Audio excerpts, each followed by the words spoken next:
विद्यापीठ अनुदान आयोगाने नुकताच गणिताच्या पदवीपर्यंतच्या अभ्यासक्रमाचा एक आराखडा तयार केला आहे.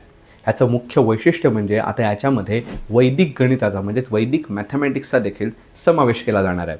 NEP म्हणजे राष्ट्रीय शिक्षण धोरणाच्या लर्निंग आउटकम बेस या संबंधित याविषयी संलग्न अशा आराखड्यावरती सध्या सूचना हरकती मागवल्या गेल्या आहेत. आता याच्या सूचना हरकती आल्यानंतर एक अंतिम आराखडा तयार होईल.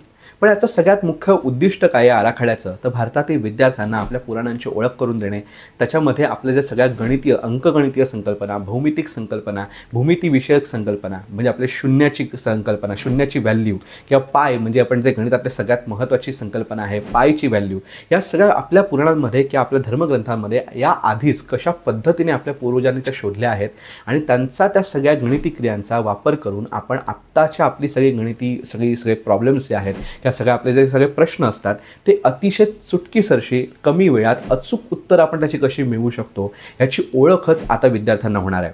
याच्यामुळे सगळ्यात एक महत्त्वाची गोष्ट साध्य होणार आहे ते म्हणजे आपल्या भारतीय परंपरेतलं जे प्राचीन ज्ञान आहे ते आता पुन्हा लोकांपर्यंत येईल आणि त्याचा वापर आपल्या लोकांमध्ये झाल्यामुळे खऱ्या अर्थाने भारतीय परंपरेला उजाळा देता येईल हे मात्र नक्की होणार आहे.